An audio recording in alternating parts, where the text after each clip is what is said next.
Olá, pessoal. Sejam bem-vindos aí ao nosso canal, o canal do Laboratório de Políticas Públicas da UERJ. Hoje, nós teremos aqui no nosso programa debate sobre educação e revolução científica e tecnológica. O que fazer? Nós temos hoje dois grandes convidados participando dessa nossa live, o professor Roberto Santana e o professor Zacarias Gama.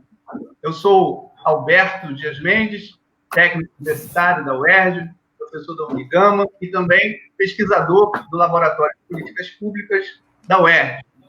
Hoje, nós gostaríamos, antes de passar a palavra aí para os nossos convidados, de lembrar a todos de se inscrever lá no nosso canal, né?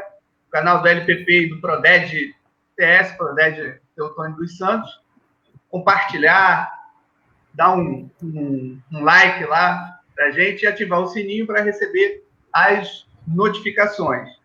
Gostaríamos também de homenagear a todas as pessoas, né, que estão nesse momento na linha de frente aí contra o coronavírus.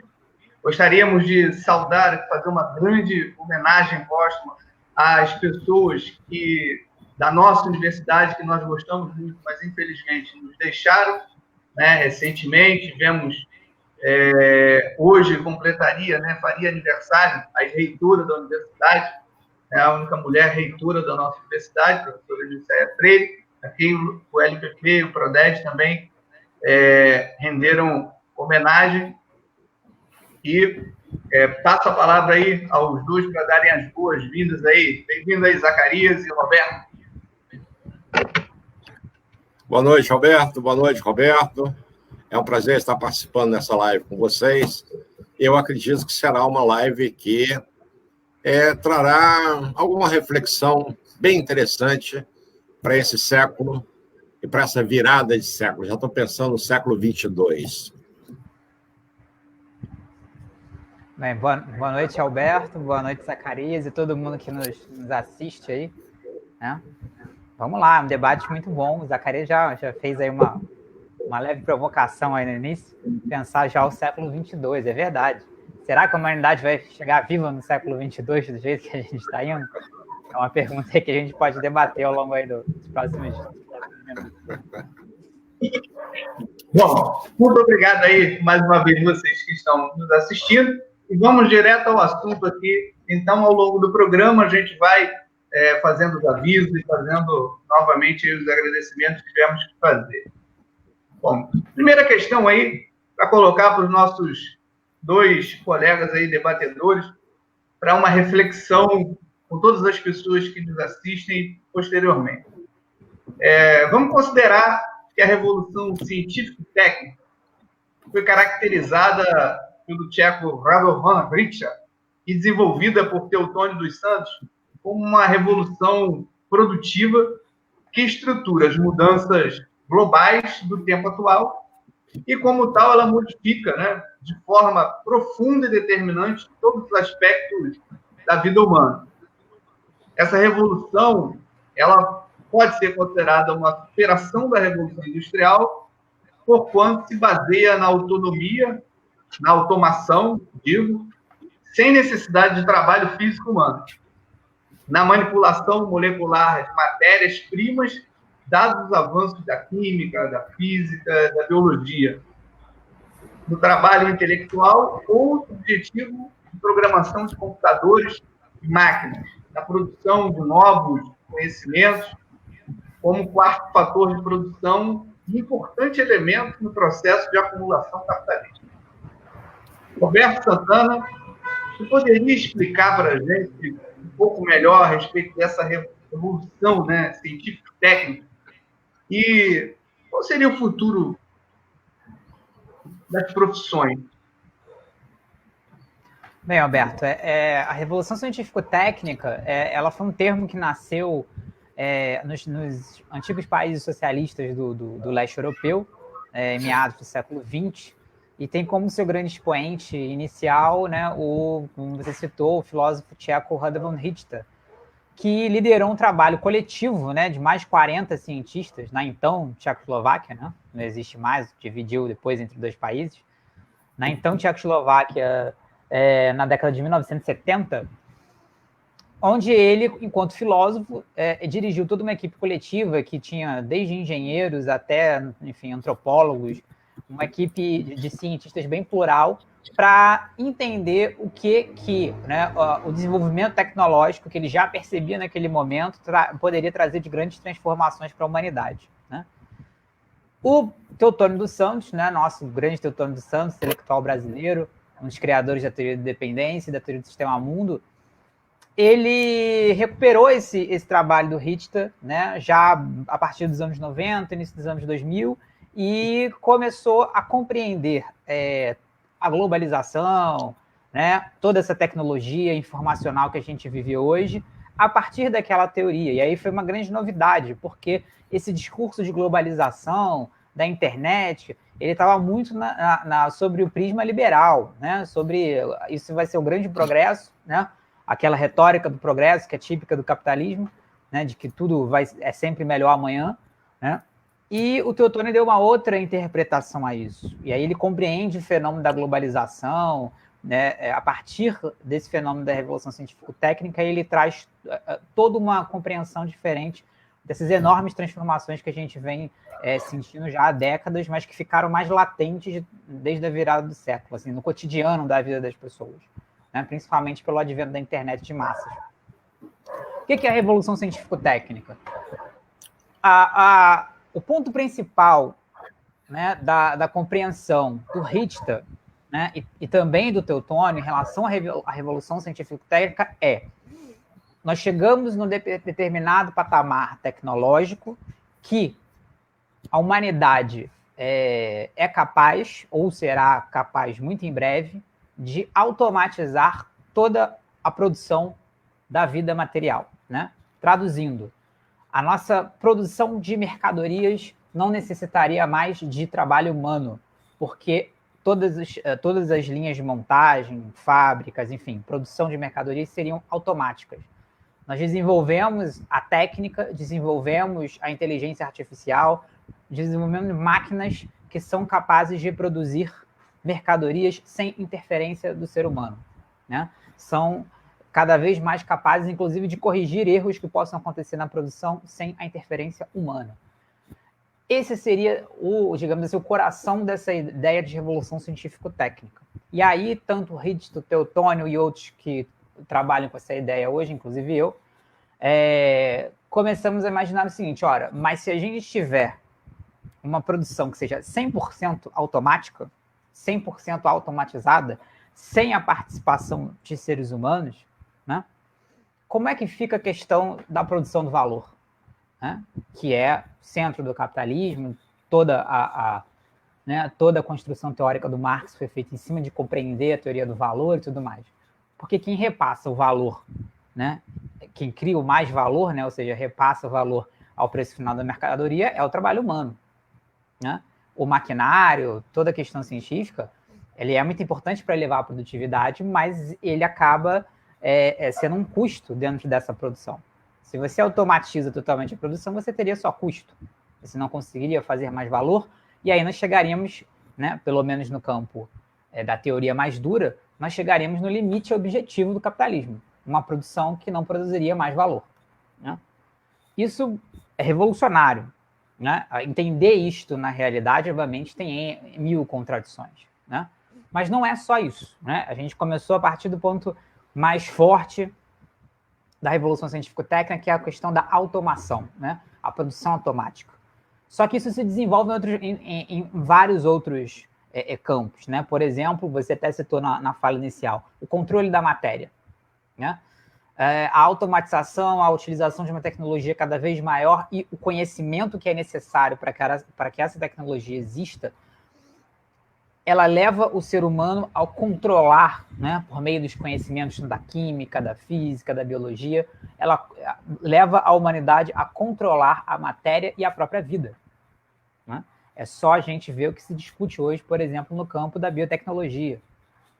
né? A biotecnologia ela existe desde que a humanidade existe, né? Desde que se começou a cruzar sementes, etc. E tal. Só que nós estamos chegando num patamar onde a gente consegue ler mapas genéticos, fazer vida em laboratório, né? Isso abre uma gama de possibilidades inimagináveis. Como, por exemplo, você pode no futuro ter um problema de coração, mas você vai ter o teu banco de células-tronco, né, armazenado, no qual os cientistas vão pegar ali uma célula-tronco sua, vão fazer aquilo ser um coração novo e vão trocar o seu velho pelo novo. Só para dar um exemplo quase de ficção científica. Isso é possível, isso é real com a tecnologia e conhecimento que a gente tem hoje, né? E uma outra questão fundamental, a compreensão da ciência enquanto força produtiva, né? É claro, invenções sempre existiram na história da humanidade, e isso acompanha, né, o próprio desenvolvimento do ser humano, né? Agora, compreender, né, a ciência enquanto principal força produtiva da humanidade, isso é algo muito específico da revolução científico-técnica.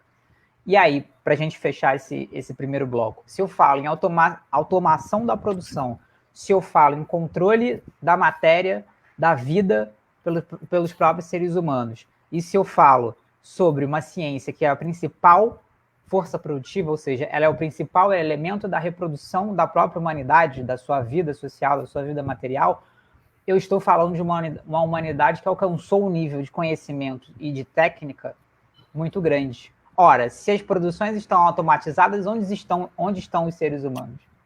Onde estão os trabalhadores? Eles estão nos laboratórios.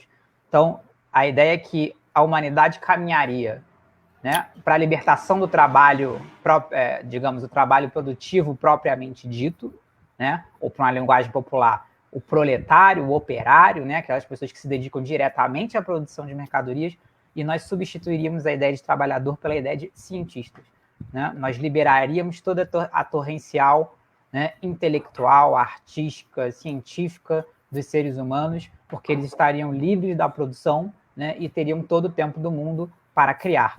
Dialeticamente, né, essa produção também de alto nível só pode ser alcançada se você tem um contingente enorme de pessoas produzindo ciência. Uma coisa é você ter 10 pessoas pesquisando a cura da AIDS, outra coisa é você ter 200 mil cientistas pesquisando a cura da AIDS, por exemplo. Muito bem, Roberto. Excelente, Roberto, excelente.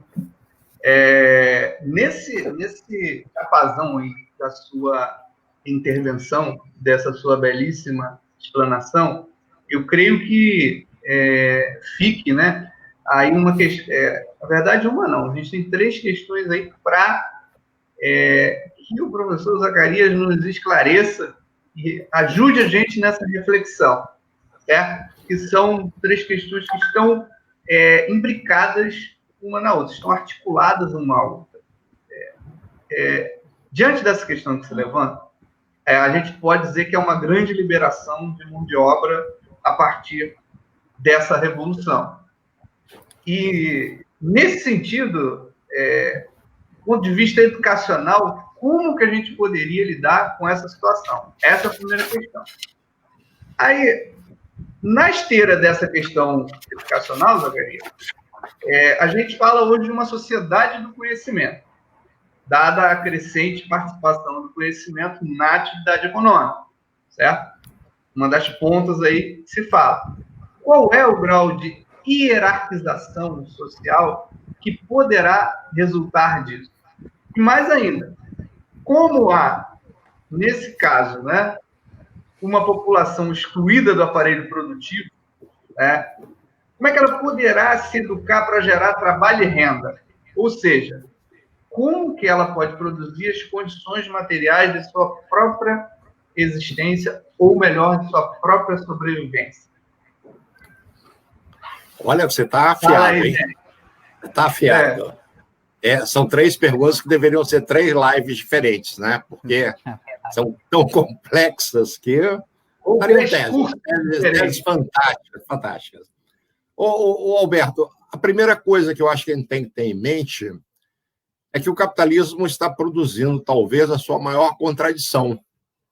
porque os elementos dicotômicos, ou os elementos próprios da dialética capitalista, capital e trabalho, né, estamos chegando no momento em que o capital está desprezando o trabalho vivo. Esse trabalho vivo está constituindo uma grande massa que pode se insurgir contra o próprio capitalismo, né? É preciso de alguns cuidados aí do ponto de vista do capitalismo. Se eu sou um capitalista, eu estaria preocupado com a revolta social, a grande revolta social. É o aumento de atentados terroristas contra a propriedade, contra o mundo capitalista. Enfim, é uma situação perigosa. Não é por acaso que alguns países, especialmente algumas cidades, como é o caso de Utrecht, na Holanda, ela está garantindo uma renda mínima para pessoas sem absolutamente nenhum trabalho e estudando isso, querendo saber como é que é possível existir um conjunto de pessoas, um conjunto grande de pessoas, vivendo com uma renda garantida pelo Estado, como é que vive nessa nova ordem. Uma cidade no Canadá, ela foi mais radical. Ela garantiu uma renda básica para todos. Verificou coisas extremamente importantes. Por exemplo, os níveis de saúde melhoraram substantivamente, as doenças de trabalho praticamente desapareceram. Foi uma economia fantástica para o governo municipal nessa experiência. Ela terminou abruptamente, não houve nenhuma avaliação que pudesse sinalizar para frente resultados dessa experiência.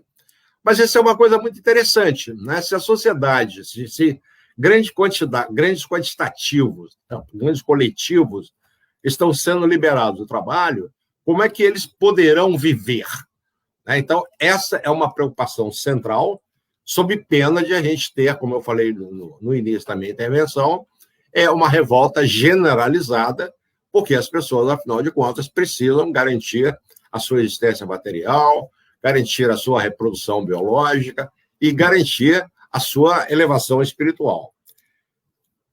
Um problema muito interessante para mim é a questão da educação. Como é que vai ficar a educação dessa gente numa sociedade, como o Roberto caracteriza, uma sociedade científico-técnica? E aí eu estou falando de um conhecimento extremamente sofisticado, conhecimento digital. A minha primeira resposta para isso seria a necessidade imediata de superarmos essa pedagogia analógica que a gente tem, no sentido de evoluirmos para uma nova pedagogia digital, que possa garantir que esse indivíduo faça maior uso dessa nova pedagogia, dos conhecimentos que advêm daí, que tenha, enfim, mais condição ele próprio de gerar renda e trabalho para si próprio. Agora, veja bem uma situação extremamente interessante. A sociedade hoje, e está aí o seu Paulo Guedes, o posto Ipiranga, né, na sua radicalidade neoliberal, destruindo todos os direitos trabalhistas. Ele está levando a sociedade brasileira para uma economia informal, uma economia pautada no empreendedorismo. Isso, na verdade, é uma condenação de cada indivíduo numa sociedade capitalista, sem outra estruturação, sem outra condição para a sobrevivência desse indivíduo, para uma verdadeira uberização da mão de obra não necessária para a realização do capital, né? Para a realização do valor, do mais valor do capital. Então, isso, no meu entendimento, é uma preocupação central para a qual a gente deve começar a se prevenir. Eu preciso garantir que essas pessoas, nesta situação de economia informal, de economia, essa economia maluca aí, em que as pessoas não têm absolutamente nenhum direito, né? Elas só têm o direito de se autofinanciarem na saúde, na segurança, no transporte, na habitação, etc., etc., etc., eu preciso de instrumentalizar essas pessoas para que elas consigam garantir a sua própria existência. Veja, nesse sentido, e o Roberto fala bem nisso aí, que eu posso começar a hierarquizar a sociedade, como você me pergunta, né? Em dois grandes grupos: os proprietários dos meios de produção do conhecimento e o restante será consumidor dos resultados desta economia do conhecimento, vamos dizer assim. Então, se eu tenho uma grande sociedade, que é a sociedade do conhecimento, na qual o conhecimento aparece como fator de produção, como grande fator de acumulação, eu tenho dois grupos: aqueles que produzem o conhecimento e aquele que consome o conhecimento. Agora, para consumir o conhecimento gerado por essa sociedade, com a inteligência artificial, com esse nível de sofisticação técnico-científico, ou científico-técnica, para manter a ordem conceitual, ele também vai precisar de uma educação completamente alterada. Ele precisa minimamente de uma educação que o torne empreendedor autônomo. No primeiro momento, eu imagino que ele será um empreendedor autônomo. Talvez ele vá desenvolver aí um aplicativo qualquer, vai ganhar dinheiro com isso. Mas eu preciso pensar, na verdade, que se de fato estamos num processo de grande contradição do capitalismo, que o capitalismo, a partir daí, ele está se desmoronando no seu próprio interior. Quando eu estou falando capitalismo, estou falando modo de produção capitalista, tá? Ele está se desmoronando a partir de dentro.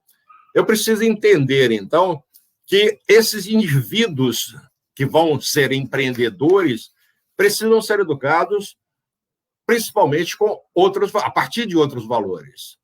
Eu definiria imediatamente quatro. O primeiro valor seria o de liberdade. Liberdade de criação, liberdade de pensamento, liberdade de expressão, enfim, liberdade em todos os campos possíveis, para que ele, de fato, possa empreender com liberdade. Esse indivíduo precisa ter uma consciência desalienada, ele precisa entender claramente o seu papel na sociedade. Um terceiro valor seria o valor de coletividade. Olha que coisa interessante e como é que se apresenta para nós. Esse conhecimento que está sendo produzido hoje, nós já sabemos para onde ele está seguindo. Ele está seguindo para as nuvens. E essa nuvem, ela precisa ser coletiva. Então, um sentido de coletividade permitirá que as pessoas, as diversas pessoas, se apropriem, né? Utilizem, esse é o termo melhor, se utilizem das informações armazenadas em rede.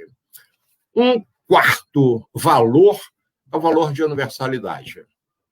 Ora, uma coisa a internet veio trazer para nós todos é o fim das fronteiras. Esse mundo está interconectado em tempo real, né? O que acontece agora na Finlândia, eu sou capaz de assistir no vídeo do meu computador ou na tela do meu telefone.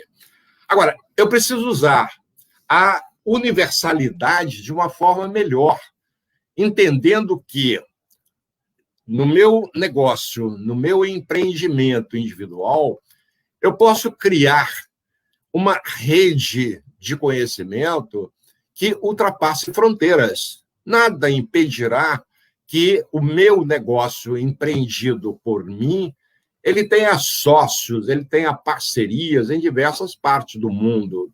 Na Austrália, na Nova Zelândia, na África do Sul, enfim, no Alasca, e assim sucessivamente. Então, esse caráter de universalidade, ele traz um elemento muito importante. Esse conhecimento, como força produtiva, ele não é uma propriedade individual, nem de bancos, nem de grandes corporações. Ele deverá ser de uso universal, de uso coletivo, para que eu tenha condições de viver nessa sociedade, nessa economia, tal como se apresenta nesse momento aí. Então, nesse sentido, essa população excluída do aparelho produtivo, ela não só começa a realizar renda e trabalho para si próprio, mas, ao mesmo tempo, vê que coisa interessante. Ela começa a desenvolver condições de superação efetiva da sociedade capitalista como nós a conhecemos. Já começa a apontar, por isso eu falava no início, né, em tom de brincadeira, no século XXII, e para mim isso é uma verdade, né? Eu acho que esse será o último século do capitalismo tal qual nós o entendemos, porque as bases de uma nova sociabilidade, e eu não sei se ela será capitalista ou não, estão dadas... Alô? Estão dadas para o século seguinte. E aí, que sociedade eu estou antevendo? Isso eu vou deixar para o bloco seguinte. Quando a gente tiver a necessidade de aprofundar algumas outras questões. Muito inteligente de sua parte. Bom, gente, nós estamos aqui seguindo esse nosso programa, né, do LPP, lembrando todo mundo, né, agradecendo aí pela presença de todos, pelos comentários, lembrando que não se esqueçam de curtir, compartilhar, né, tocar lá no nosso sininho lá para receber notificações e seguir, né, o canal, seguir as redes sociais do LPP, Laboratório de Políticas Públicas, e também do PRODED, Programa de Desenvolvimento e Educação Teotônio dos Santos. Lembrando que hoje, também, dia 14 de setembro, é o grande dia, né, do reinício das aulas na nossa querida Universidade do Estado do Rio de Janeiro, aulas virtuais, certo? Com aí todos os cuidados e todas as questões que foram debatidas no interior da própria universidade, correto? Então, com muita alegria que damos boas-vindas virtuais a todas as pessoas que estão aí acompanhando e lutando pela permanência da universidade pública, gratuita e de qualidade. E, aproveitando, né, mais um pouco essa questão, que esses dois grandes nomes aí, né, da educação e do debate da revolução científica e tecnológica no nosso estado e no nosso país, e que trouxeram aí questões que são fundamentais para essa caminhada que nós temos pela frente e apontar perspectivas. Lembrei aqui, viu, Zacarias, o Roberto, né, dos grandes elementos que são sempre lembrados em qualquer debate, né, em qualquer discussão, das famosas teses contra Feuerbach, certo?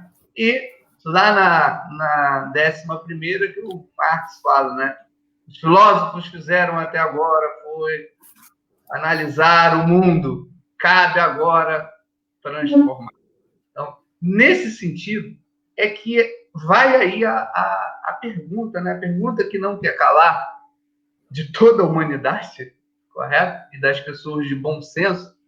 Há perspectivas de superação, né? Compreendendo essa sociedade capitalista que a gente vive e todas as entranhas desse sistema capitalista, quer dizer, está no horizonte nosso um processo de superação? Olha, no meu sempre está, né? Essa sociedade capitalista, para mim, ela é selvagem, ela é injusta, ela é historicamente inadequada, né? Eu sempre gosto de repetir um pastor protestante do século XVI, o senhor o pastor, né, Johann Comenius. Perguntaram a ele uma vez, educar para quê? Para que devemos educar as nossas crianças? E a resposta dele é uma resposta muito interessante, muito atual. Eu preciso educar as crianças para que elas sejam senhoras do mundo em que vivem. Elas são criaturas divinas.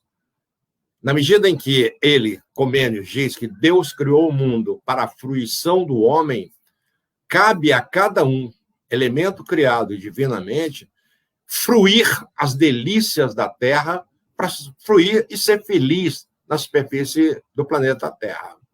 Então, historicamente, é que verificamos, né, por meio de inúmeros movimentos, como é que os mais fortes, os mais hábeis, os mais isso, os mais aquilo, se apropriam e excluem a grande maioria.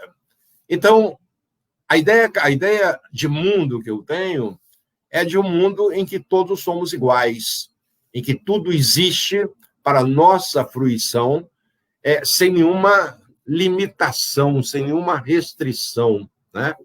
Então, nesse sentido, a sociedade capitalista, como eu acabei de falar agora mesmo, ela está gerando uma grande contradição de exclusão, talvez, da maior quantidade de força produtiva, de força de trabalho ativa, como nunca se viu na história da humanidade. Só que no Brasil, para a gente ter uma ideia, se eu computar 13,2% de desempregados, se eu chamar a população desocupada, em torno de 27% da população, eu vou ultrapassar 50% quando eu computar ainda toda essa população vivendo de serviços precários, né? Com essa uberização, então, é um negócio avassalador. E aí é que vem essa grande questão. Isso não é justo, isso é perverso, né? Essa sociedade excluída do modo de produção, excluída do aparelho produtivo, ela precisa ser olhada com humanidade, né? Ela não pode ser condenada à fome, ser condenada à revolta por isso, ou por aquilo, ou por aquilo outro. Não, são seres humanos como nós, e nos cabe, com tanto desenvolvimento científico, tecnológico, é preciso que as forças produtivas atuais vejam, criem condições para que a gente possa viver nesse planeta de uma forma melhor do que a gente vem vivendo.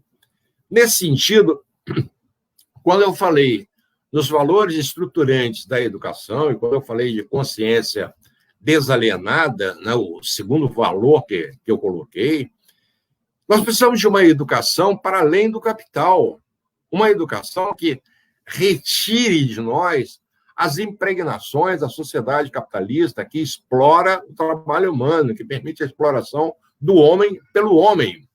Eu preciso desentragar isso, preciso me desinculcar, como diria o Bourdieu, dessas formas que me foram impostas de diversas maneiras.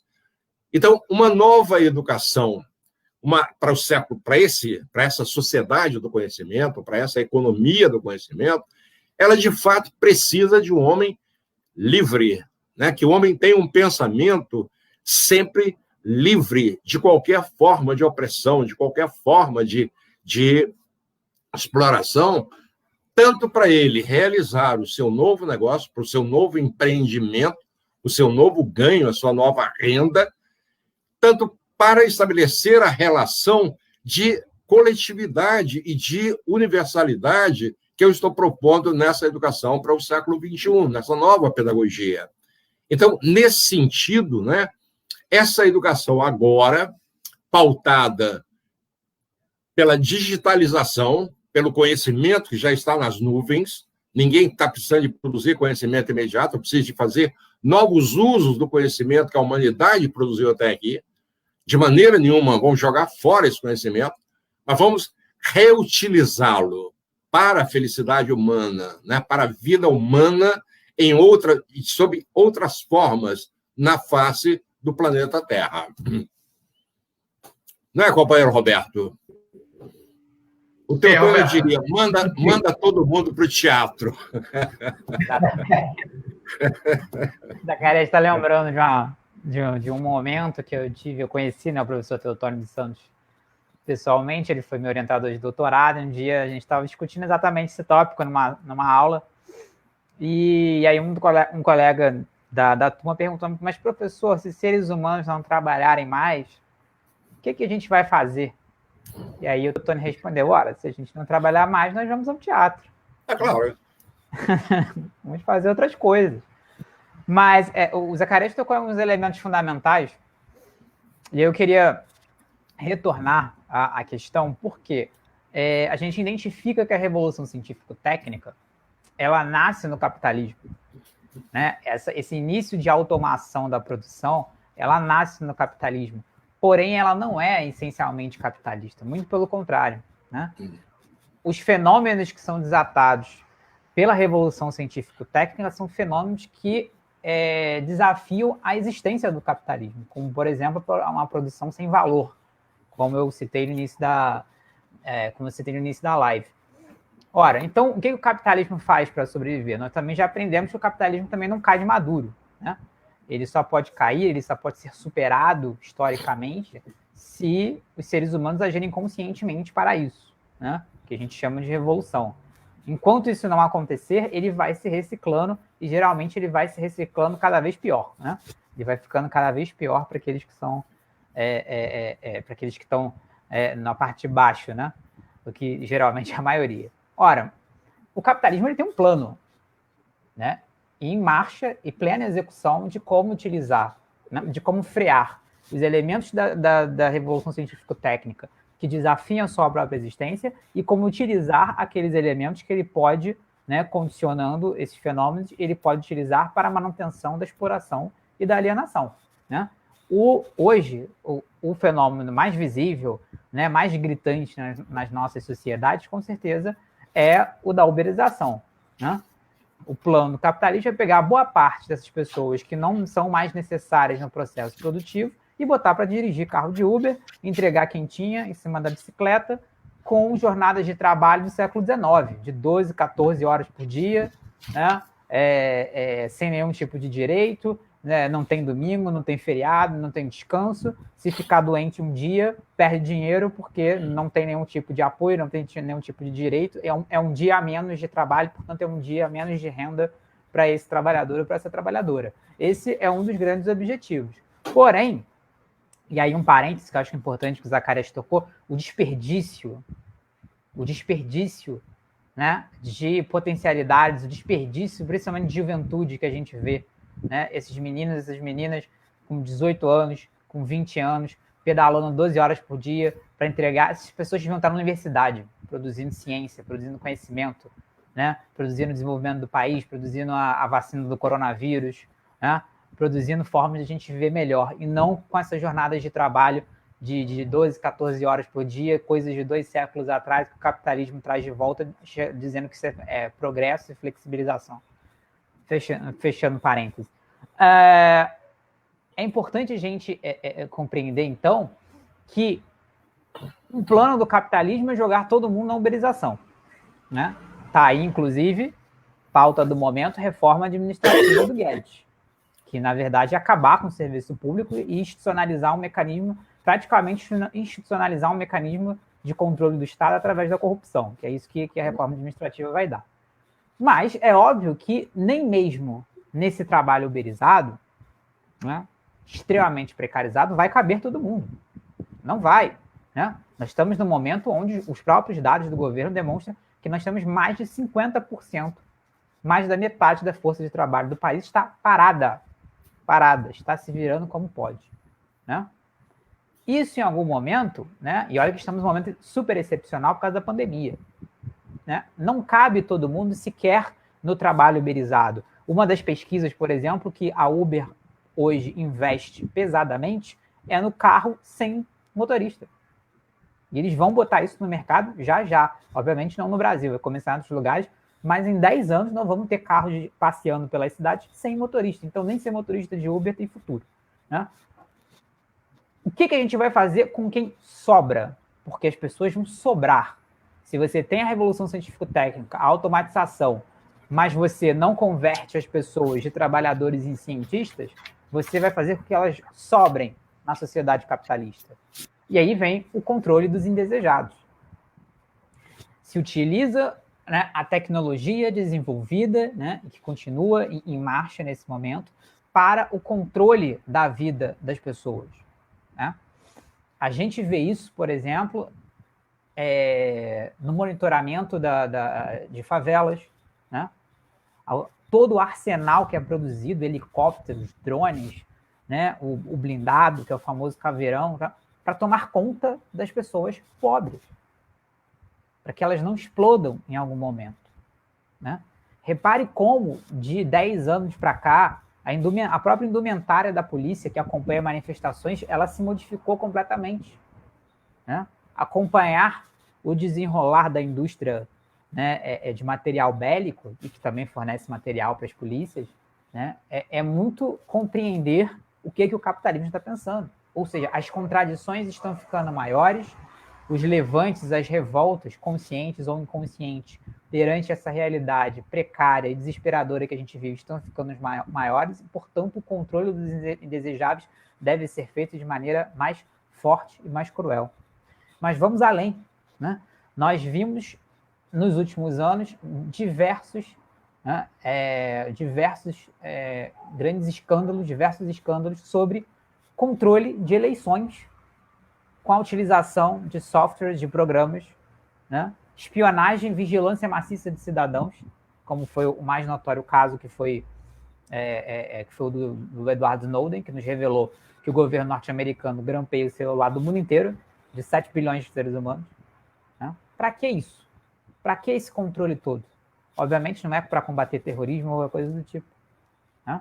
Isso é para controlar as pessoas. Isso é para tentar segurar os processos que ameaçam a existência do capitalismo tal como nós o conhecemos. Né? E a gente viu aí indústrias de fake news, né? Grandes empresas que vendem dados das pessoas com fins políticos. Ou seja, se, né, o desenvolvimento de toda essa tecnologia, se a automatização da produção não for acompanhada por outros tipos de relações sociais, e aí, né, nomeamos relações sociais não capitalistas, nós vamos cair, já estamos caindo, num roteiro distópico de ficção científica. Capitalismo do futuro, né, ou até do presente, se a gente quiser ser mais crítico, né, e a ascensão do fascismo nos últimos anos demonstra isso claramente, né, ele será um capitalismo de vigilância e de controle das pessoas em todos os aspectos da vida, desde as suas relações mais íntimas, pessoais, afetuosas, até a manipulação de eleições, de resultados, né, de consultas públicas, manipulação da política e da mente das pessoas. Né? Então, a gente vê, né, e aí a ascensão da extrema-direita no mundo inteiro hoje, que não pode ser compreendida sem o controle social por meio da internet, das redes sociais, de novas tecnologias como Big Data, né, e outras coisas que esse próprio desenvolvimento da Revolução Científica e Técnica nos trouxe. A gente tem que compreender que esse fascismo ele está nos levando, né? A gente pensa fascismo, às vezes a gente vai lá no Hitler, no Mussolini, né?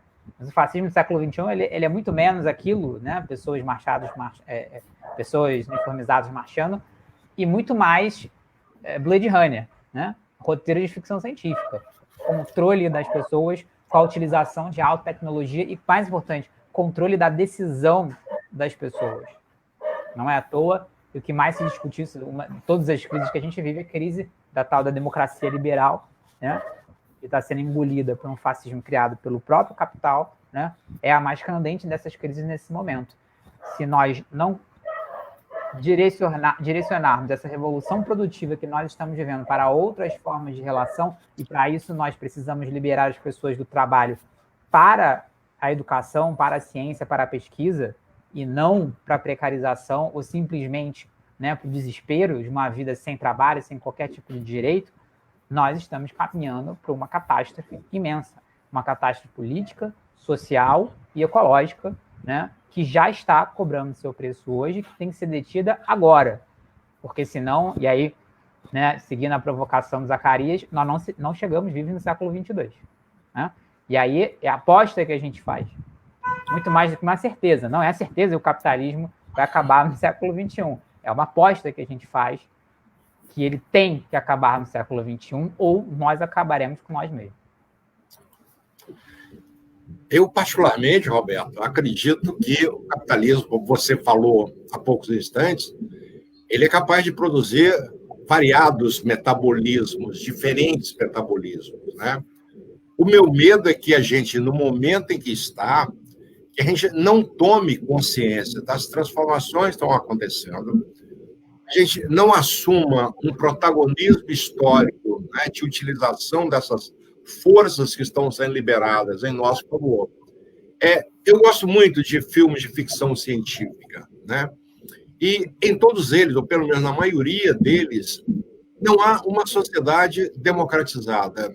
Há sempre uma sociedade extremamente técnica, extremamente, né, tecnológica, que garante o poder de uns, né, e mantém os outros, como você está falando, sob controle. Chegam a fazer policiais, né, biônicos, como é o caso do Robocop, ou chegam a fazer, como é o caso do filme Gattaca, né, filme interessante, em que esse desenvolvimento científico tecnológico permite que as pessoas sejam produzidas em laboratório, geneticamente produzidas conforme as demandas de trabalho.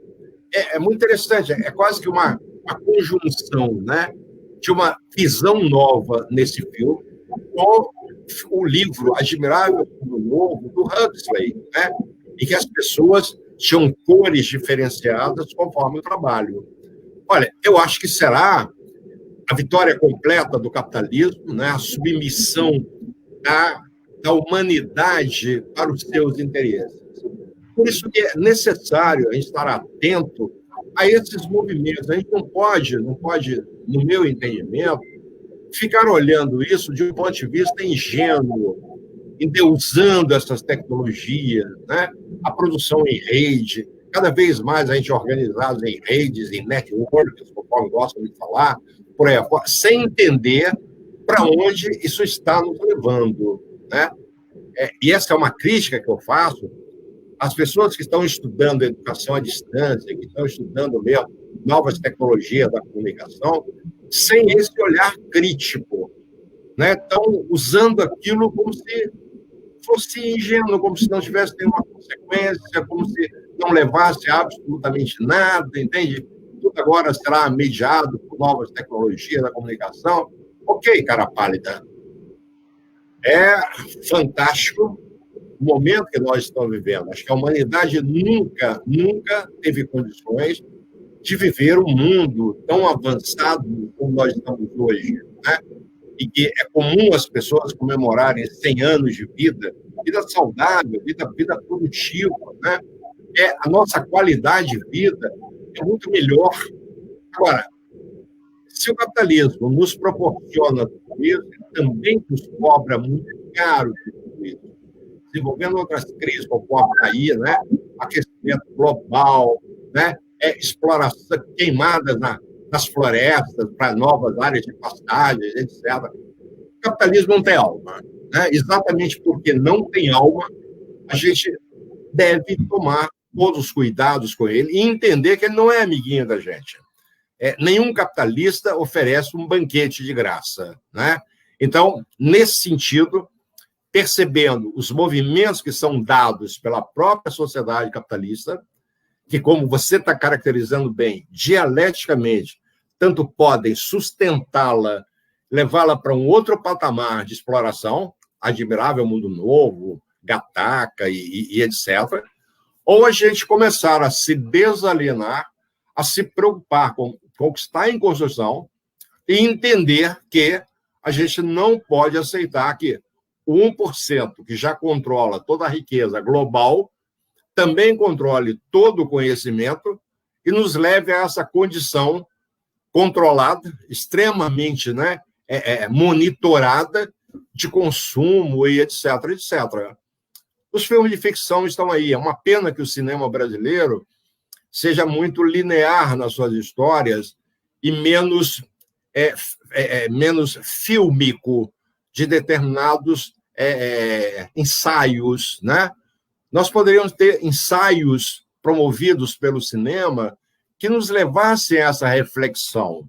Eu quero esse mundo tipo Elysium, eu quero esse mundo tipo Admirável Mundo Novo, colocar essas questões para a sociedade, para ela começar a pensar, e menos, né, essas besteiras, esses besteróis que vêm sendo produzidos aí de minha mãe é isso, minha mãe é aquilo, etc., que não leva ninguém a nenhuma reflexão mais séria, extremamente necessária nesse tempo aí. Companheiro Alberto, é com você. Bom, estava aí muito atento a essas questões aí, e essa reflexão profunda, né? que você e o Roberto estão trazendo para nós. Há dois elementos aí colocados nessa questão muito bem, que é trabalho e educação, certo? É claro que não dá, como você mesmo falou, né, para aprofundar numa live, né, de uma noite, todos os temas que gostaríamos de aprofundar, certo? Mas a gente precisa dar aos nossos ouvintes, àqueles que estão nos assistindo e que vão nos assistir depois, algumas pistas, né? Alguns subsídios e algo que possa servir como reflexão, certo? Foi a partir, né, de autores anteriores, que não de esquerda, que Marx chegou às suas teses, certo? Foi a partir das leituras que ele fez, e leituras acentuadas, correto? Leituras profundas e não superficiais, como é o que muita gente acaba erroneamente fazendo, certo? E essas leituras, e também as teses sobre a centralidade do trabalho, ao longo do século XX, tentou-se, por meio do capitalismo, e o que Virginia Fontes chama de capital imperialismo, certo? Tentou-se abafar a ideia dessa centralidade do trabalho. Aqui, Ricardo Antunes, ao longo, né, da década de 1990, retoma com seus célebres, né, livros sobre o mundo do trabalho, correto? O sentido do trabalho. E hoje a gente se vê novamente envolto a uma discussão, porque trabalho, em tese, que a gente sempre discutia, gera valor, correto?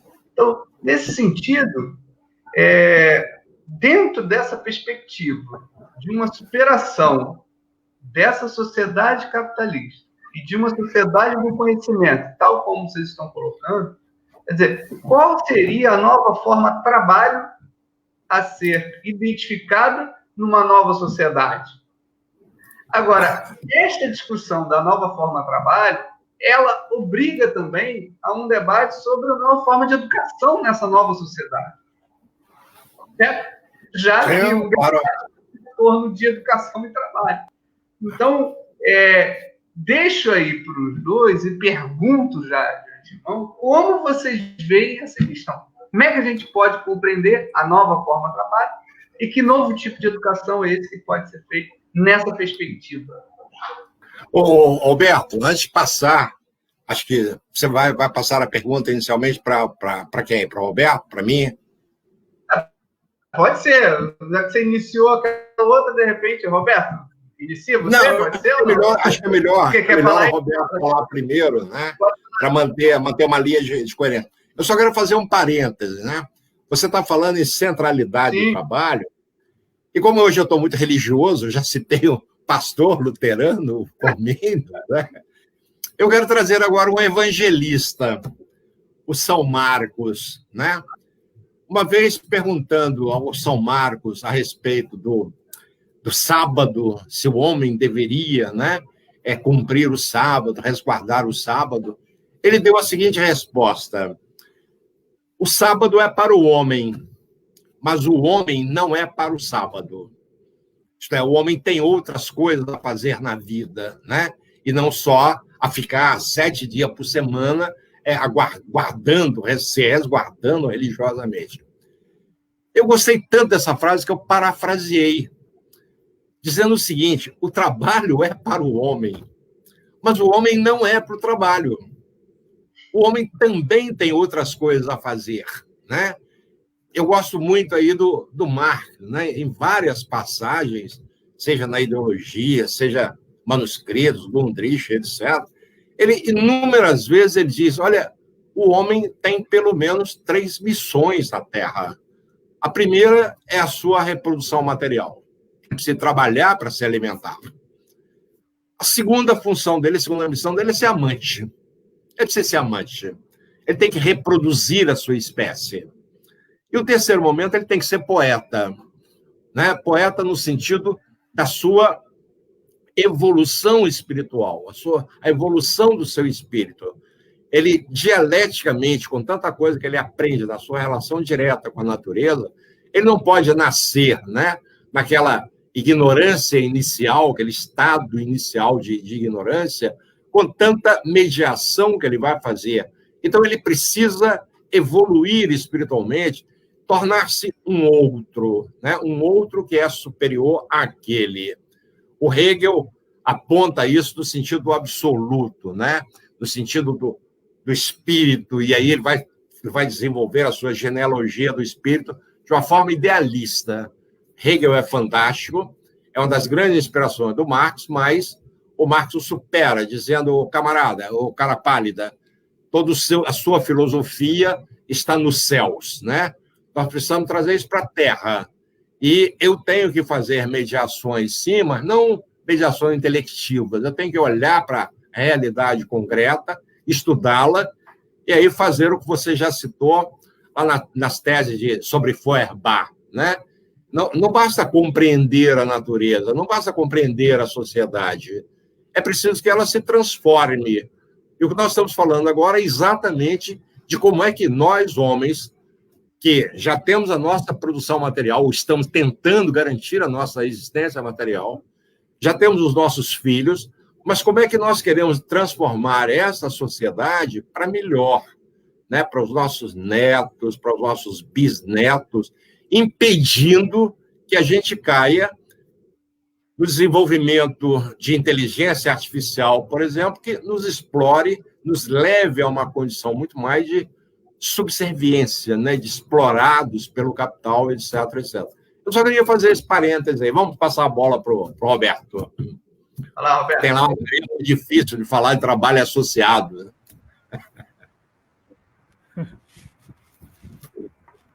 A primeira coisa é que nós temos que agir, né, diretamente, né, de maneira consciente na questão da revolução científico-técnica. Senão, vai ficar como está, na mão de gente como Uber, como iFood, e vai todo mundo morrer pedalando, né, uma bicicleta na rua para entregar quentinho. Eu acho que a humanidade, principalmente a juventude, os jovens de hoje, merecem um futuro melhor do que isso, né? Merecem construir um outro tipo de sociedade. Agora, isso só vai ser construído de maneira consciente. Não tem que servir historicamente no processo, né, para usar uma passagem do Marx.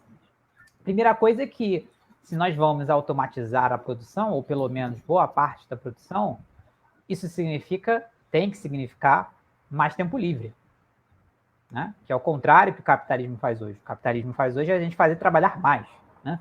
Quem esperou que o auge da tecnologia e tal fosse livrar a humanidade deu com burros na água. Na verdade, a gente trabalha mais do que a gente trabalhou, né? A experiência mais recente hoje, então, foi o tal do home office, né? Todo mundo achando, trabalhar em casa, maravilha, mentira. Todos os relatos das pessoas é que, na verdade, elas estão trabalhando mais e não tem jornada de trabalho, porque o trabalho é a todo momento. Pode ser 8 da manhã, meio-dia, né, 10 da noite, você está sempre trabalhando.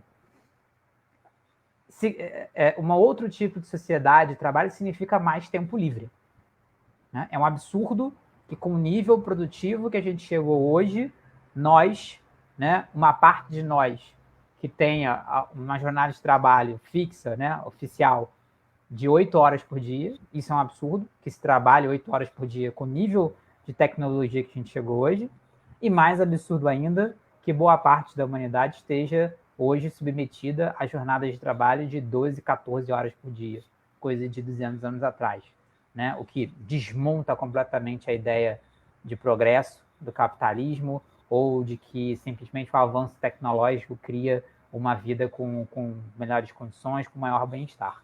Essas coisas não são conectadas dessa forma, não é uma relação de causa e efeito. Segundo, se a gente tem mais tempo livre, o que a gente vai fazer com esse tempo livre que a gente ganhou? Estudar, né? Nós vamos dedicar esse tempo à educação, nós vamos dedicar esse tempo à filosofia, nós vamos dedicar esse tempo à ciência e tecnologia, a produzir conhecimento.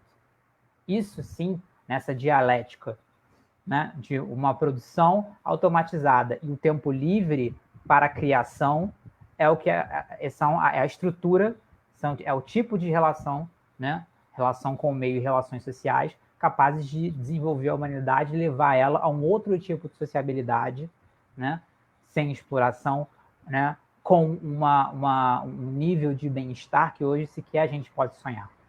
Vejam que o capitalismo e todo o avanço tecnológico que a gente teve nos últimos 20, 30, 40 anos não criou bem-estar. Muito pelo contrário. Nossas sociedades são piores do que elas eram 40 anos atrás. Né? Inclusive as sociedades dos países centrais. Né? Sociedades que durante boa parte do século XX experimentaram uma política, a política de estado de bem-estar social, welfare state, que só existiu porque existia a ameaça da revolução. Bastou essa ameaça da revolução socialista passar, ele foi completamente desmontado, e essas sociedades que se acostumaram com pleno emprego, com níveis educacionais cada vez melhores, uma explosão de uma população de juventude universitária, né, de repente viram surgir fenômenos que pareciam estar erradicados, miséria, né, pessoas na rua, desemprego, precarização e por aí vai. Junta-se a isso o desastre ecológico que nós vivemos, que nós produzimos, que esta forma de produzir a realidade, que essa forma de produção capitalista está fazendo. E não vai adiantar trocar a sacolinha de plástico por plástico biodegradável. Isso é muito pouco. É bonito, é legal, é necessário, mas é muito pouco. Né? Nós temos que mudar completamente a nossa forma de produção, e isso não vai acontecer se ficar na mão dos capitalistas, se ficar na mão do chamado 1%, né? Como diz o jargão. Ora, como é que a gente pode mudar isso? Nós precisamos, então, de outras formas de produção. Primeiro, nós precisamos, né, de que um bloco histórico, né, de forças populares consiga chegar ao poder e mude a correlação de forças nas nossas sociedades, que hoje é completamente desfavorável às maiorias. Segundo, no poder, nós temos que mudar essas formas produtivas e liberar esses seres humanos para produzir de outra forma. Né? E aí a gente pode pescar exemplos no mundo inteiro. Né? Eu gosto muito do exemplo das comunas da Venezuela, né? Como as pessoas, na crise, passaram elas mesmas a se organizar em outras formas de produção, cooperativas, né? Autogestionárias. Né? A China, né? Que nos ensina que os diversos tipos de produção de propriedade elas podem conviver, elas podem se encandear. Né? Então, você tem empresas que é meio estatal, mas é meio cooperativa, a outra é meio estatal, mas é meio privada. Né? E, enfim, ninguém vai dizer que não dá certo. Né? Dá muito certo. É só ver o crescimento chinês e é só ver o que eles fizeram com o coronavírus. Foi o único país que conseguiu erradicar o coronavírus, né? Sem vacina, sem nada. Né? E será um dos primeiros a produzir a vacina. Qual é um ponto crucial agora nessa política de desenvolvimento da China? Acabar com a miséria. Né? O plano da China, inclusive, era acabar com a miséria agora, no ano que vem. Vamos ver se a pandemia vai atrapalhar eles nesse processo. Mas a China chegará, né, a número de pessoas abaixo do nível da miséria, 0 na sua população. 0 a partir do ano que vem. Né? Isso tem que ser estudado. Isso tem que ser, né, dissecado, isso tem que ser compreendido. A gente não pode passar por esses fenômenos que estão acontecendo hoje e simplesmente fingirmos que eles não estão acontecendo. Né? Agora, repito, né, a gente só consegue avançar, né, nessas questões envolvendo trabalho, né, envolvendo bem-estar, se, né, nós vencermos politicamente. Né? Porque senão, né, o nosso presente já é muito ruim, o futuro será ainda pior. Né? O capitalismo, eu falei na minha outra fala anteriormente, né, ele já tem tudo desenhado do que ele precisa fazer para se apropriar dessa tecnologia da revolução científico-técnica e, ao mesmo tempo, frear os elementos desse processo histórico que são contrários à própria sobrevivência do capitalismo. Isso é impossível de ser feito pelo grande capital que não seja, né, com a vigilância, o controle e a coerção das pessoas a partir da utilização desse mesmo mundo tecnológico que está sendo criado. Né? Isso passa desde a violência coercitiva, de polícia, vigilância em massa, até, né, a manipulação dos sentimentos e do pensamento das pessoas, inclusive nos momentos de decisão política, como são manifestações de grande tipo ou processos eleitorais. Muito bem. Zacarias, e aí? Teu microfone aí. Me fez... Sou eu que li. Alô? Alô, tá me ouvindo? Me ouvindo? O Roberto já me prestou um grande favor, ele já delimitou o espaço, né, nessa sociedade em transição, vivendo essa grande contradição produzida pelo capitalismo, ele já delimitou o espaço no qual eu gostaria de intervir, né? Primeiro, educacionalmente. E aí eu vou ser bastante primário, eu preciso de refletir mais sobre isso, né?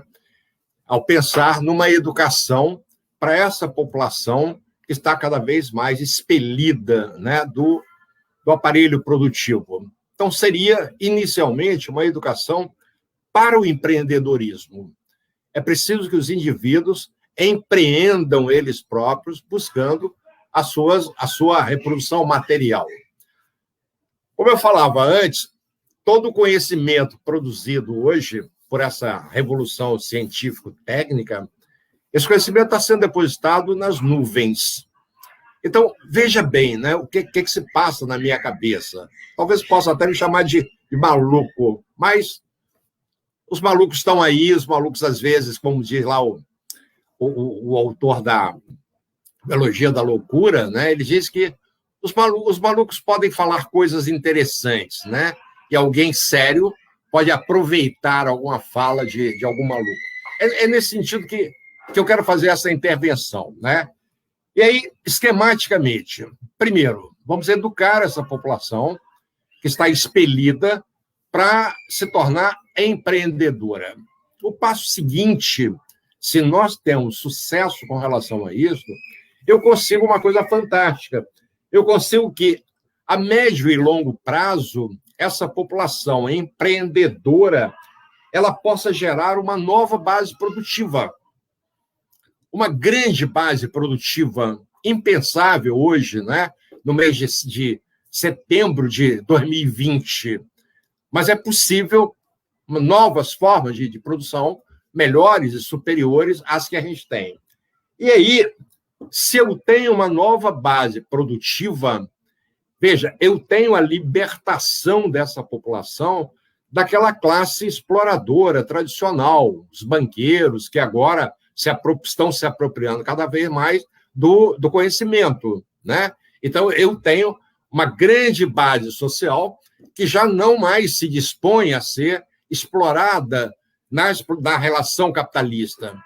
Se a educação, de fato, levar em consideração os valores, né, que eu sinalizei anteriormente, os valores de liberdade, de consciência desalienada, de coletividade, de universalidade, com o acréscimo como valor da competência técnica, cada indivíduo é competente tecnicamente, não só para acessar o conhecimento na nuvem, mas para manipulá-lo, transformá-lo, né, e dar uma nova utilidade a esse conhecimento, nós evoluímos significativamente.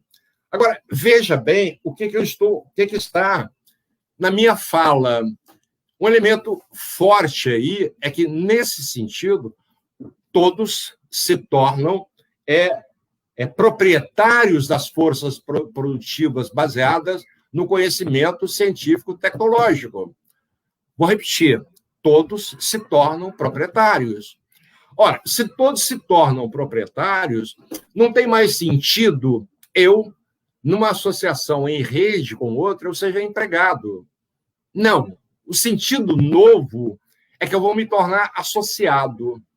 Então, o conceito de trabalho, para mim, nessa nova sociedade, será o conceito de trabalho associado, quando todos se tornam proprietários das forças produtivas, utilizam-nas em benefício da humanidade, em benefício da comunidade. Veja quanta coisa foi para o chão, foi por terra. Uma sociedade de classe, né, hierarquizada conforme os níveis de exploração possíveis, isso acaba. Todos são proprietários das forças produtivas. Todos se associam para realizar um trabalho sem necessariamente eu precisar ficar estabelecendo faixas salariais de A, B, C ou D. Não, o trabalho coletivo, o trabalho é associado. Não há mais trabalho assalariado, não há mais trabalho escravo, não há mais trabalho servil. Né? Existe o trabalho, portanto, associado em que eu me associo com Alberto Mendes ou com Roberto Santana para desenvolver, no âmbito das forças produtivas, um determinado uso para um determinado conhecimento. Então, nesse momento, para mim, é que a sociedade capitalista efetivamente fica superada.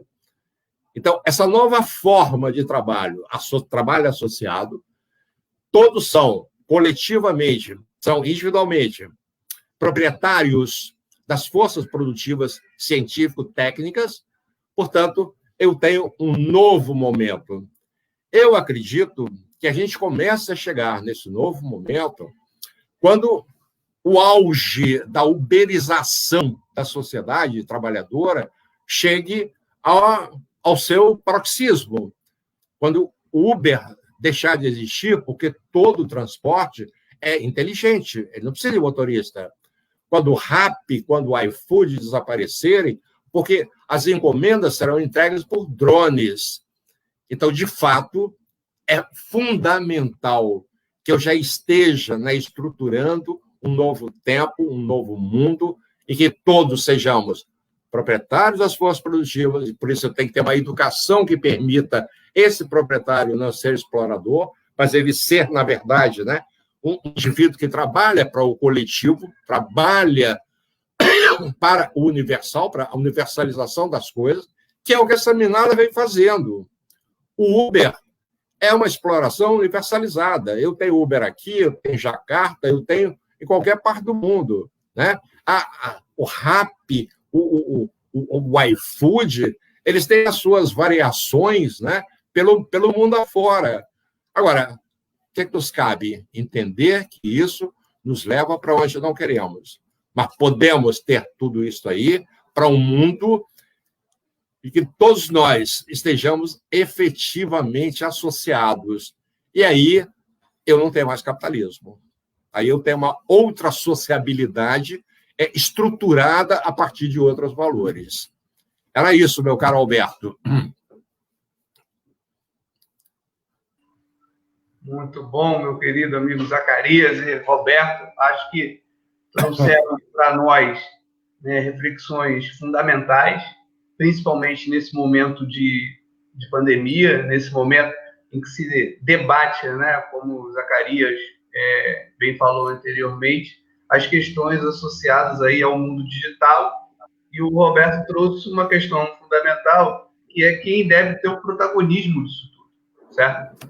E que não basta apenas ficar na crítica pela crítica, mas algo é preciso ser feito para tomar, como diriam os nossos velhos amigos, para a gente poder fazer jus a todos aqueles que se foram, tomar as rédeas nas mãos, certo? Dessa famosa luta de classes, para que a gente possa chegar nessa perspectiva, tal como vocês estão colocando para nós. A gente está chegando aí, ao fim da nossa live, da nossa programação. Mais uma vez, muito obrigado a todos vocês que estão nos assistindo, que curtiram, que compartilharam e que estão aí compartilhando nas nossas redes sociais.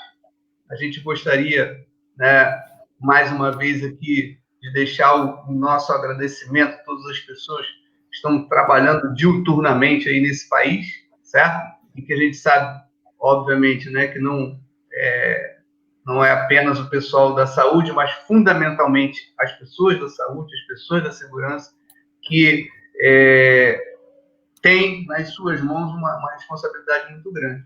E também, quem o Robertinho falou, e o Zacarias fala, que é o tema também desse debate, são as pessoas que estão nas ruas, certo?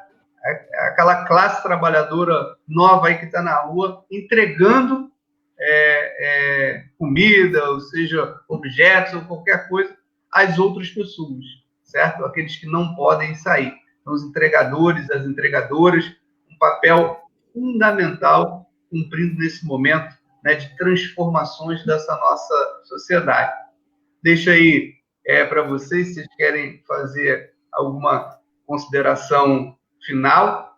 E lembrando, né, a todo mundo que a gente também faz uma homenagem a uma outra figura expoente da universidade, João Regado Guerra, né, que faleceu recentemente, e que tanto o Laboratório de Políticas Públicas como o Programa de Desenvolvimento e Educação também rendem aí uma homenagem muito grande pelo papel que desempenhou na formação da nossa universidade, e todos aqueles, né, técnicos administrativos também que nos deixaram, na pessoa de um grande amigo, que foi meu xará, né, até causando confusões aí, Alberto Márcio, né, o chamado Alberto Vermelhinho, que recentemente também nos deixou. Então, em nome desses grandes guerreiros aqui, nós estamos aí deixando toda essa nossa energia, essa nossa homenagem às pessoas que entregaram, né, parte das suas vidas na nossa universidade. Zacarias, Roberto, considerações finais aí para vocês e para todos aqueles que nos assistem. Quem começa? Companheiro Roberto, pode começar. Começa. Meu, Roberto, Zacarias não é mal, não, né? Primeiramente, não é fácil. Primeiramente, agradecer o convite, Alberto, e do LPP e do nosso programa também, né, o Desenvolvimento e Educação Teotônio de Santos.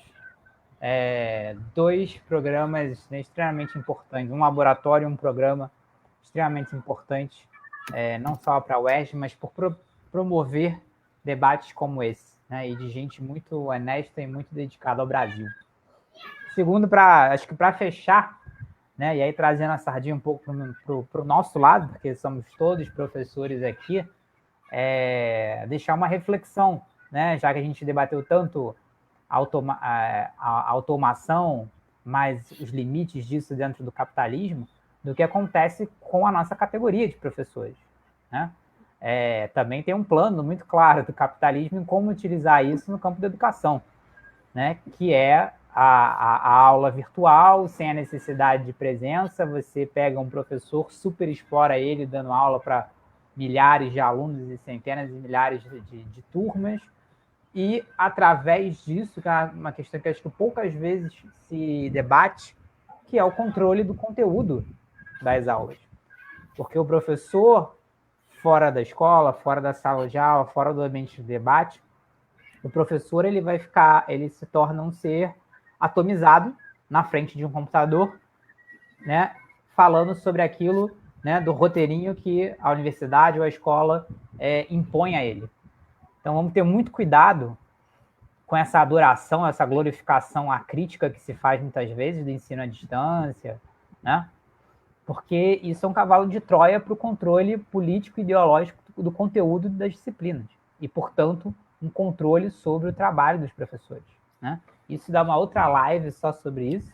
Acho que pode ficar aqui, inclusive, a sugestão da gente um dia trabalhar o que será do magistério, da docência enquanto profissão nesse mundo novo aí que a gente desenhou para o século XXI, mas ficarmos atentos a isso, né? Porque essa utilização distópica da tecnologia atual já chegou no mundo da educação e afetará o professorado enquanto profissional e a sociedade toda, porque todos passam na mão dos professores, todos passam pela escola de alguma forma, como controle político ideológico. Isso se inclui naquilo que a gente comentou sobre a utilização da tecnologia como forma de controle social, de controle da decisão das pessoas. Isso chega também ao campo educacional. Mas aí é um outro debate, uma outra live. Agradecer a todo mundo que nos assistiu, principalmente os amigos que eu vi aqui nos comentários, né, alguns bons amigos do Brasil inteiro. E você, Alberto, que conduziu aí esse debate com maestria. Obrigado, boa noite. Valeu, bem, Roberto. Obrigado. Muito bem, Alberto. Eu quero começar por onde o Roberto terminou, né? A necessidade de a gente não embarcar nesse home office desesperado, tentando atender ao alunado brasileiro sem fazer as devidas críticas. Eu, fazendo a propaganda de mim mesmo, né? Eu tenho um blog chamado Coisas da Educação e atualmente eu estou com um canal no YouTube, né? A partir dos quais eu quero socializar parte desse meu pensamento de uma forma rápida, porque as revistas, os livros, né, os meios acadêmicos dependem muito. Eu tenho alguns artigos aí para serem publicados, aceitos para publicação, e sem previsão ainda de chegar às mãos dos leitores. E a internet está favorecendo isso. Eu estou com um texto na internet que já está chegando à casa das 500 mil leituras, né? Leituras e citações, né? Está sendo muito citado. Então, eu acredito que a utilização de novas tecnologias, o caso do blog, o caso de um canal de YouTube, facilita isso aí. Então, por favor, é um prazer que entrem lá, toquem o sininho, né, Alberto? E se inscrevam tanto no blog quanto no canal para, inclusive, me dar alento, para eu continuar produzindo isso e vendo as respostas que as minhas falas, minhas reflexões têm. Mas o Roberto, então, falava, né, que esse home office que o professorado está sendo forçado a fazer, ele pode ser, na verdade, uma armadilha. Ele pode acabar futuramente com as greves, né? Porque o empresariado da educação ele está entendendo que com um professor ele pode abranger 27 estados ao mesmo tempo. É extremamente fácil. Mas, na minha perspectiva, o lado positivo desse nosso contato forçado com as tecnologias é a necessidade de a gente entender que o que estamos fazendo é uma adaptação, uma meia-boca, né, da pedagogia tradicional em novas bases tecnológicas. Essa educação tradicional, agora digitalizada, ela não dá conta de responder às questões que nós colocamos nesse programa. Ela precisa ser visceralmente alterada para ser, de fato, uma pedagogia digitalizada de facilitação, de construção de uma sociedade empreendedora que se livra do capital. Nós não precisamos mais ficar transcrevendo aulinhas, escrevendo textos para aula. Esses textos todos já estão nas nuvens. Os nossos alunos precisam ter aquela quinta dimensão que eu falava, para além da liberdade, da consciência alienada, da coletividade, da universalidade, é uma competência técnica. Os nossos alunos precisam dominar o computador, não no sentido de serem usuários do Windows, né, ou do Macintosh, não. Eles precisam usar o computador como produtores de conhecimento. Uma ocasião, me lembro que houve um congresso de educação com computadores em Cuba, e a grande questão era um aparelho, um computador para cada aluno. E a delegação cubana se posicionou ao contrário a isso. Porque se eu der um computador para cada um, sobretudo na sala de aula, eu vou ter um consumo individual do que está no computador, da própria máquina, dos aspectos de software e hardware. Se o computador em sala de aula não estiver conectado com os computadores do professor, não há interação. Cada um na sua, com alguma coisa em comum, que é o computador. Então, é preciso que o professor esteja interconectado. Então, nós estamos falando agora de uma educação à distância, uma educação remota, conforme as pessoas estão preferindo, que precisa se constituir numa grande rede nacional, talvez uma grande rede mundial.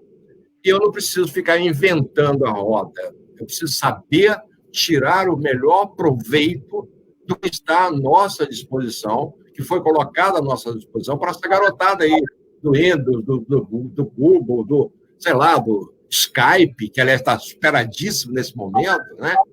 Enfim, utilizar o que de melhor a gente tem para seguirmos adiante e não ficar com essa educação tradicional, agora, né, estruturada em plataformas de A, B, C ou D, para inculcar as mesmas coisas de antes. Não, isso precisa ser alterado profundamente. Eu espero que os colegas, né, na academia, que já vêm estudando essas novas tecnologias, sejam capazes de propor novas formas de aulas online, novos usos dessa tecnologia para a nossa criançada. Era isso, minha gente. Muito obrigado, Roberto. Um prazer trabalhar com você. Alberto, queridíssimo Alberto, é um prazer a gente estar junto nesta live e em diversos outros momentos. Aliás, nós formamos um triângulo extremamente interessante na UERJ, criando coisas novas, propondo o nosso programa. E, para encerrar, definitivamente, já que foram feitas tantas homenagens, eu queria, nesse momento, fazer uma homenagem também ao nosso querido Teotônio dos Santos, que está na base do nosso debate, né? Ele, o grande teórico brasileiro, teórico da teoria da dependência, mas não só ele, mas Vânia Vampirra, com Rui Mauro Marini, mas Teotônio, como trabalhou conosco na UERJ, né? Seus últimos anos de vida, seus últimos 8 anos de vida, né? Dentro da UERJ, sua presença, o seu calor, né? Passando para a gente, as suas piadas, o seu modo de ser, né? O jeito mineiro do Teotônio ser, merece essa homenagem, merece sempre ser lembrado por nós, e todos os debates, sobretudo naqueles em que a gente faça uso, né, das suas teorias, dos seus estudos, das grandes contribuições, não para o Brasil, para a humanidade. Muito obrigado a todos. Boa noite. Nós que agradecemos, né, o Zaca, porque Teotônio já falava dessa crise civilizatória, né? Então merece aí toda a homenagem que a gente possa oferecer. Um grande abraço a todos, muito obrigado por nos assistir, e não esqueçam de ir lá, compartilhar, tocar o sininho e ativar lá o like das nossas redes sociais, do canal do LPP e do Proded. Um grande abraço aí a todos, muito obrigado. Valeu, boa noite.